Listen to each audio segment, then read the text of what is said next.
Good morning class 9th। I am your teacher Adnan Saeed. जैसे कि हम लोगों ने प्री 9th में कंप्यूटर के फर्स्ट 4 चैप्टर्स कर लिए हुए हैं। फर्स्ट 3 चैप्टर स्टार्ट से और 7 चैप्टर हम लोगों ने डोज का किया था। आज हम लोगों ने 9th की बुक का 4th चैप्टर स्टार्ट करना है, स्टोरेज डिवाइसेस।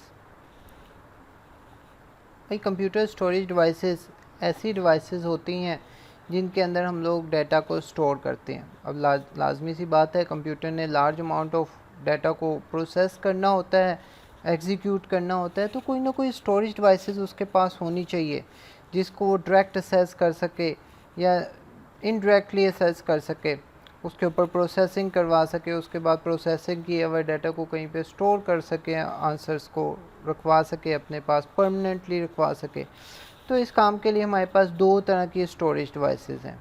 एक स्टोरेज डिवाइसेस जो है वो हम लोग कहते हैं मेन मेमोरी, और दूसरी स्टोरेज डिवाइस को कहा जाता है सेकेंडरी मेमोरी। तो हमारे पास एक तो हो गई मेन मेमोरी स्टोरेज डिवाइस और दूसरी हो गई secondary memory.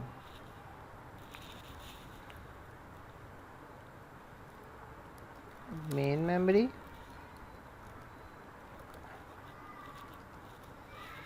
and second one is secondary memory। तो हमारे पास स्टोरेज डिवाइसेस इस तरह से 2 तरह की हैं मौजूद।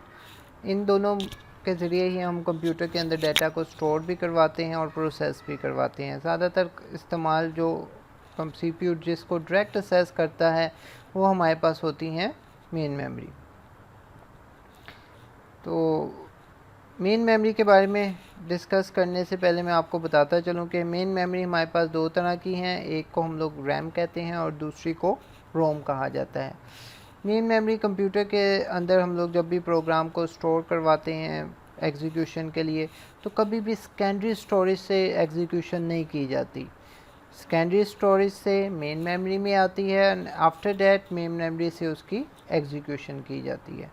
मेन मेमोरी के अंदर मिलियंस ऑफ सेल्स होते हैं जिनके अंदर डाटा को स्टोर किया जाता है। अब भाई ये डाटा किस तरह का होता है? तो डाटा हमारे पास 2 तरह से मौजूद होता है, या तो 0 की फॉर्म में मौजूद होता है या 1 की फॉर्म में। तो ये जो 0 और 1 की फॉर्म होता है इसको कहा जाता है बाइनरी डिजिट। बाइनरी डिजिट भी कह सकते हैं या बिट्स भी कह सकते हैं हम इसको, 0 या 1, इसको बिट कहा जाता है यानी कि बाइनरी डिजिट। बस अगर हम लोग देखें कि 8 बिट्स जो हैं वो मिलके 1 बाइट हमारे लिए बनाते हैं। तो हर मेमोरी सेल का एक यूनिक एड्रेस होता है। इस एड्रेस को यूनिक नंबर भी कहा जाता है कि भाई ये इसका एड्रेस जो है मेमोरी सेल का वो एक यूनिक नंबर होगा जो सिर्फ़ और सिर्फ उसी सेल को अलॉट किया जाएगा। तो this number is called the address of that byte. जिस बाइट के अंदर डाटा रखवाया हुआ है उस जगह के एड्रेस को एड्रेस ऑफ बाइट कहा जाता है। हमारे पास ये जो मेमोरी सेल्स की जो बाइट्स हैं इनको स्टोर करने के लिए जो पैटर्न रखा जाता है वो कुछ इस तरह से होता है, 000 4 दफ़ा, उसके बाद 1, फिर 2, फिर 3 एंड सो ऑन। ये इस तरह से इन सारे सेल्स के एड्रेसेस होते हैं हमारे पास। मेन मेमोरी में सारी बाइट्स कुछ इस तरह से अरेंज हुई होती हैं कि CPU उनको बड़ी आसानी से असेस कर सकता है और प्रोसेस कर सकता है। वो तमाम डिवाइसेस जिनको CPU डायरेक्ट असेस करता है उनको कहा जाता है डायरेक्ट असेस स्टोरेज डिवाइसेस। ऐसी डिवाइसेस जिनको CPU डायरेक्ट असेस कर सके उनको डायरेक्ट असेस स्टोरेज डिवाइस कहा जाता है। इनमें से कुछ जो डिवाइसेस हैं उनके अंदर 2 नाम सबसे सरफहरिस्त हैं, एक है रैम और रोम। दोनों के दोनों मेन मेमोरी ही हैं जिनको CPU जो है वो डायरेक्ट असेस करता है, और बनिस्बत दूसरी स्टोरेज डिवाइसेस के इन दोनों की प्रोसेसिंग स्पीड बहुत ज़्यादा फास्ट होती है। मेन मेमोरी में बार बार मैं रैम का जिक्र कर रहा हूँ। तो रैम जो है इसकी एक टाइप है जिसको हम लोग कहते हैं कि RAM is a random access memory. Random access memory का मतलब है भाई इसको किसी भी जगह से रैंडमली एक्सेस करेंगे, किसी भी सेल तक पहुंचने के लिए इसका टाइम जो होता है वो हमेशा सेम होगा, access time should be same, चाहे वो पास पड़ा हुआ है डाटा या दूर पड़ा हुआ है, हर चिप में उसकी एक्सेस टाइम जो होगी वो सेम होगी। That's why it is called random access memory. डाटे तक आप लोग डायरेक्ट पहुंच सकते हैं at the same time, that's why it is called random access memory. एक रैम के अंदर हम लोग दो तरह के प्रोसेस परफॉर्म करते हैं, एक रीड और दूसरा है राइट। या तो हम रैम के अंदर डाटा को राइट करवा सकते हैं या रीड करवा सकते हैं। ये दोनों ऑपरेशन सीपीयू जो है वो रैम के ऊपर परफॉर्म करवाता है। क्योंकि सीपीयू इसको डायरेक्ट एक्सेस करता है, सबसे पहले डाटा स्टोर ही इसमें किया जाता है, आफ्टर दैट इसके ऊपर प्रोसेसिंग की जाती है। That's why it is also called primary storage device. इसको प्राइमरी स्टोरेज डिवाइस भी कहा जाता है। अगर हम लोग देखें कि रैम की कौन सी टाइप्स हैं, तो हमारे पास रैम की टोटल दो टाइप्स मौजूद हैं, एक डी रैम और दूसरी है हमारे पास S RAM. D RAM stands for dynamic RAM और S RAM stands for static RAM. D RAM के अंदर जो टेक्नोलॉजी इस्तेमाल होती है इसने ज़्यादा पावर कंज्यूम करनी होती है और बार बार इसको पीरियोडिकली रिफ़्रेश करने की ज़रूरत पड़ती है। डी रैम को बार बार रिफ़्रेश करने की हमें ज़रूरत पड़ती है और ये ज़्यादा बिजली भी कंज्यूम करती है। On the other hand S RAM जो है, स्टैटिक रैम जो है, वो ज़्यादा एक्सपेंसिव है। डी रैम की तरह इसको बार बार रिफ़्रेश करने की ज़रूरत नहीं पड़ती। We do not need to refresh it periodically. एस रैम की ही टेक्नोलॉजी की बेस पर एक मेमोरी बनाई जाती है जिसको कहा जाता है cache memory. Cache memory CPU से पहले आती है। सीपीयू के अंदर जो मेमोरी होती है उसे हम लोग कहते हैं कि इट इज़ रजिस्टर्स, और उसके बाद कैश मेमोरी, और फिर हमारे पास आती हैं रैम। रैम से डाटा कैश मेमोरी में जाता है और कैश मेमोरी से डाटा जो है वो सीपीयू के रजिस्टर्स में जाता है। तो ये हमारे पास कंप्लीट प्रोसेसिंग है। रैम से ज़्यादा फास्ट होती है कैश मेमोरी और कैश मेमोरी से भी ज़्यादा फास्ट होती है रजिस्टर्स।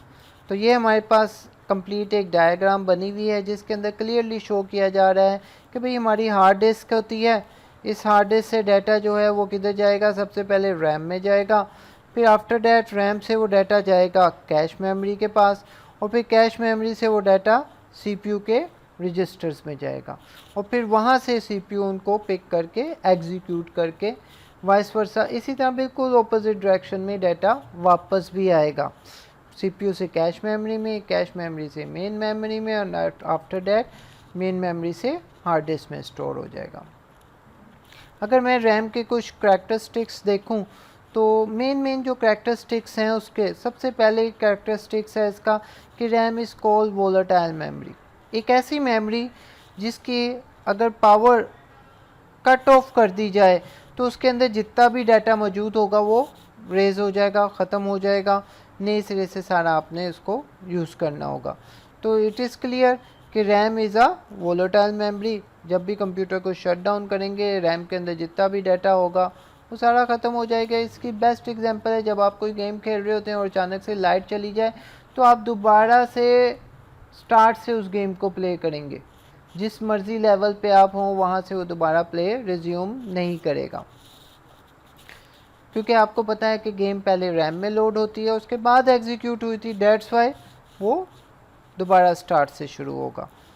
इसका दूसरा करैक्टरिस्टिक्स है कि रैम के ज़रिए हम लोग दो ऑपरेशन इसके ऊपर परफॉर्म कर सकते हैं, एक रीड का ऑपरेशन और दूसरा राइट का ऑपरेशन। और तीसरा है कि RAM is a random access in the sense that any part of RAM can be accessed directly। RAM के किसी भी पार्ट को हम लोग डायरेक्टली असेस कर सकते हैं, जंप मार के उसके किसी भी पार्ट तक पहुंच सकते हैं। तो ये हमारे पास रैम के तीन करैक्टरिस्टिक्स हैं। एक दफ़ा इस सारे टॉपिक्स को मैं रिवाइज़ कर रहा हूँ आपके लिए कि हमारे पास दो तरह की स्टोरेज हैं, एक मेन मेमोरी है और दूसरी सेकेंडरी मेमोरी स्टोरेज डिवाइसेस हैं। मेन मेमोरी जो है वो फास्ट होती है सेकेंडरी मेमोरी से। मेन मेमोरी के अंदर हमारे पास दो टाइप्स हैं, एक रैम मौजूद है और दूसरी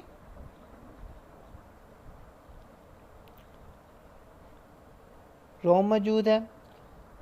मेन मेमोरी के अंदर जितना भी स्ट्रक्चर यानी इसके छोटे छोटे से सेल्स बने होते हैं, मिलियंस ऑफ सेल्स होते हैं जिनके अंदर डाटा को स्टोर किया जाता है, और हर सेल के अंदर या तो हम लोग 0 रखवा सकते हैं या 1 रखवा सकते हैं। ये 0 और 1 मीन बाइनरी डिजिट्स।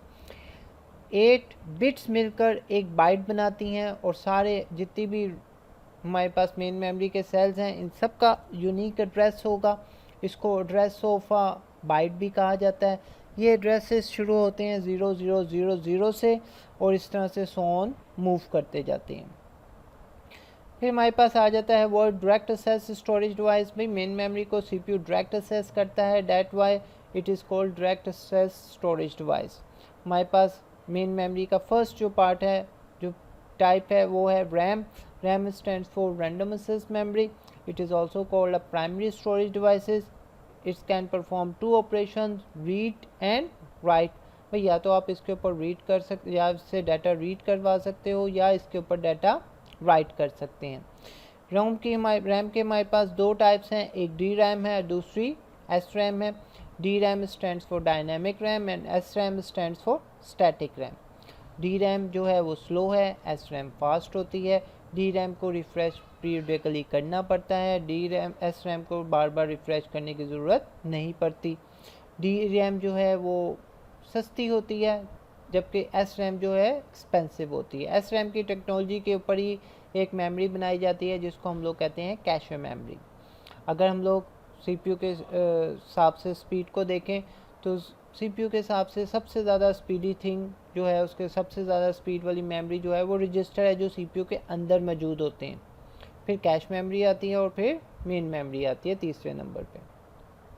रैम के 3 कैरेक्टरिस्टिक्स हमने पढ़े कि RAM is a volatile memory, it will perform a read और राइट ऑपरेशन, और we can directly access the memory cells of RAM. Thank you boys. इन सारे टॉपिक्स को अच्छे तरीके से याद करें। जिन पॉइंट्स को मैंने मार्क किया ख़ास तौर पे उनको बिल्कुल पानी की तरह आपको याद होना चाहिए। In the end of this chapter हम लोग एक क्विज़ रखेंगे जिसके अंदर आप लोग इन सब क्वेश्चंस के आंसर देंगे। ख़ास तौर पे जिन पॉइंट्स को मैं बार बार मार्क करता हूँ, जो स्ट्रेस देता हूँ कि इनको याद करें, उनको आपने अच्छे तरीके से याद करना है। नेक्स्ट टॉपिक को हम लोग नेक्स्ट वीक में डिस्कस करेंगे, तब तक आप इसको अच्छे तरीके से याद कर लें। अगर किसी को कोई भी प्रॉब्लम हो इस टॉपिक से रिलेटेड तो आप लोग मुझे क्वेश्चन कर सकते हैं। व्हाट्सएप नंबर आप सबके पास मौजूद है। थैंक्स अ लॉट एंड अल्लाह हाफिज़।